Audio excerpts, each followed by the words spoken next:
Live from downtown Detroit, home of WDIV and Click on Detroit, Local 4 News at 11 starts now. Torrential downpours throughout the day bring widespread flooding all across Metro Detroit, with entire streets underwater.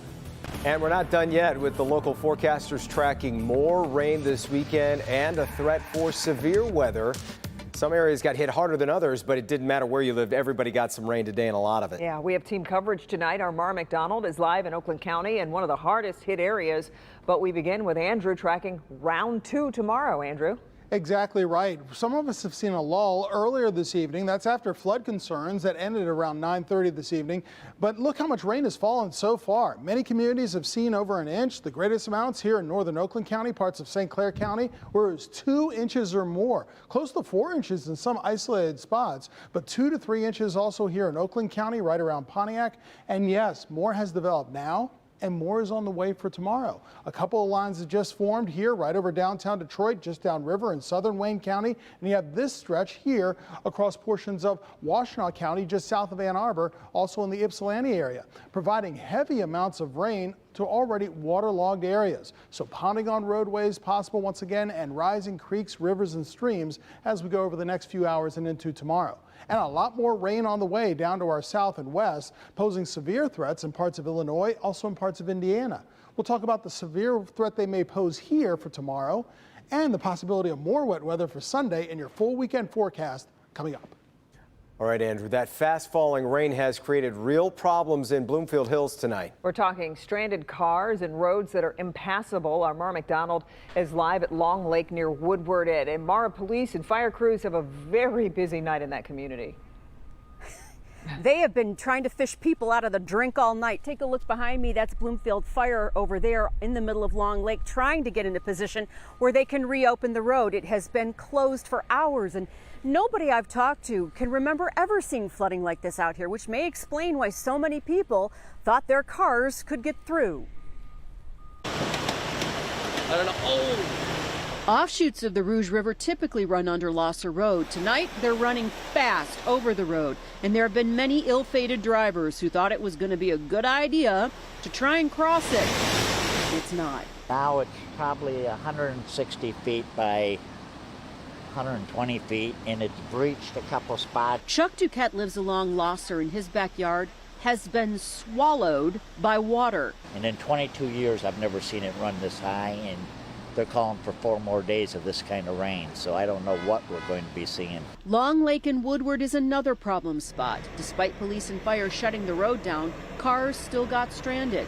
And while it looks awful now, it is in considerably better shape than it was earlier tonight, when sheets of water were running uncontrollably with nowhere to go.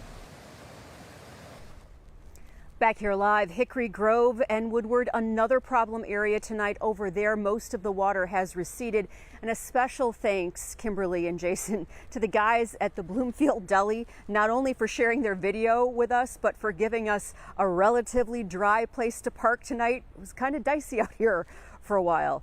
We're live in Bloomfield Hills tonight. I'm Mara McDonald, Local 4. Yeah, a sandwich, and you could have hit the trifecta, but it's scary looking at that radar as what's still to come. Yeah, it really is a mess, Mara. Okay, we appreciate it very much. And drivers in Southfield also dealing with flooded roads. This was Franklin Road north of 11 Mile, and you can see no major flooding, but drivers did have to slow down to get through there, all that water.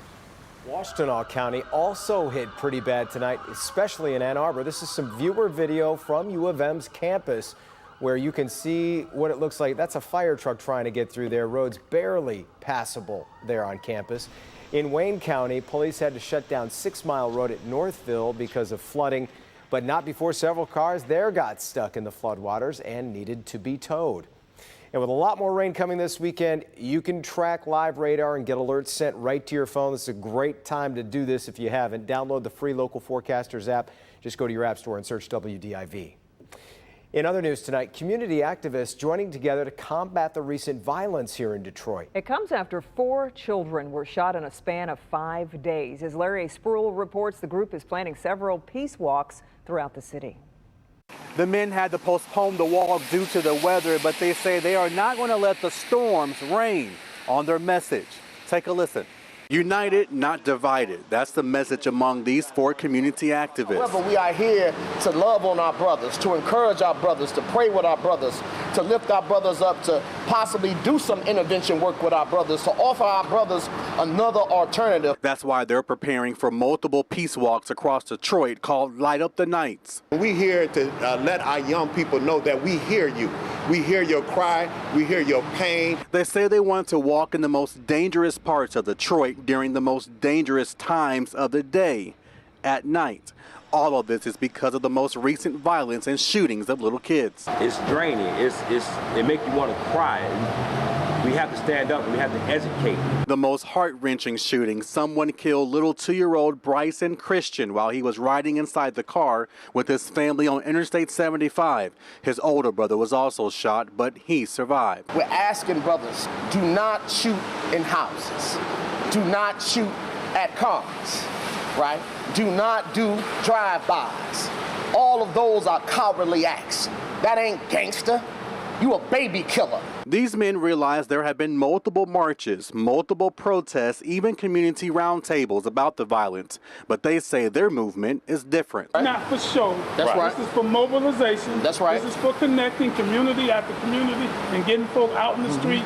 They are now preparing for the walk to happen next Friday. For that information, just go to our website, clickondetroit.com. Reporting in downtown Detroit, Larry Sproul, Local 4. All right, Larry, the second day of searching for survivors has been a difficult one as crews face challenges in finding the missing. Rescuers are battling wind and rain in South Florida. The moving steel and concrete are a risk to rescue crews, and fires have started in the debris. Rescuers also have to be careful of pockets where people might be trapped. 4 people have died and 159 still remain unaccounted for. We have hope because that's what our search and rescue team tells us, that they have hope. They see opportunities, they see fissures that they could go in, they see places that they could break through. And as long as they can do that, and as long as they have encouraging signs like the knocking sound that they've heard, then we will continue. Boy, FEMA assistance has been approved for that area. Florida's governor is promising friends and family of the victims there will be answers for how this happened.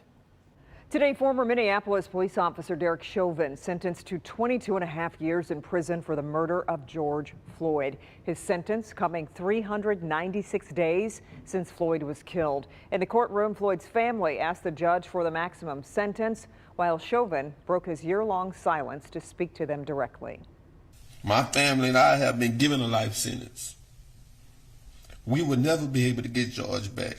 I do want to give my condolences to the Floyd family. The punishment is 10 years longer than the state guidelines, but falls short of the 30 years prosecutors wanted. Meanwhile, here at home, local leaders spoke out about the sentence and what Chauvin's mother had to say in court. Quite frankly, 22.5 years is a long time, but it's not long enough. I thought that the judge was quite lenient. Derek Chauvin will get out. George Floyd will never come back.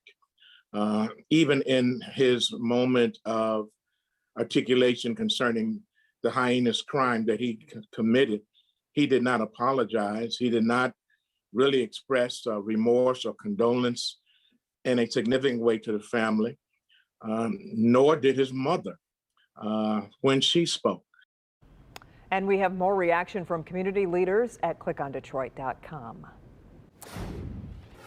A 16-year-old boy is now charged with attempted murder in the shooting of a 13-year-old in Inkster. The teenage boy was shot in his chest last Friday night in the front yard of a home on Brentwood near Cherry Hill and Inkster Road. He was rushed to the hospital and survived. The 16-year-old is being charged as a juvenile and remains in custody at the Wayne County Juvenile Detention Center. 2 people are killed after bystanders stopped to help a driver who crashed on I-75 in Troy. It happened just before noon on I-75 near Adams Road when an Auburn Hills man got into a rollover crash. 2 other drivers stopped to help him. That's when another driver lost control and crashed into them. The Auburn Hills man and a bystander from Royal Oak were killed. The second bystander was hospitalized with a serious injury. Police do not believe drugs or alcohol were involved. The state has released its COVID guidelines for schools for the upcoming year. The state recommends students and staff wear masks and social distance. It is also recommending vaccinations for everyone who's eligible. However, student athletes will no longer have to be tested for COVID. Today, Michigan reports 40 cases and 15 deaths. It's the lowest number of cases reported since March of 2020. The state vaccination rate is now 61.4%. Still ahead, Washington's long-awaited UFO report is finally released. And it finally, at long last, tells us that the hundreds of sightings in recent years are, you know what, I don't want to spoil it. It's coming up in just a few minutes. And he was attacked while unloading groceries. The animal that targeted him and wouldn't let go. But first, a great-grandmother here in Metro Detroit is fighting her community to keep her medical marijuana plants. Are you going to remove them? No, I'm not. Her message to the judge as she faces the possibility of jail time. Next.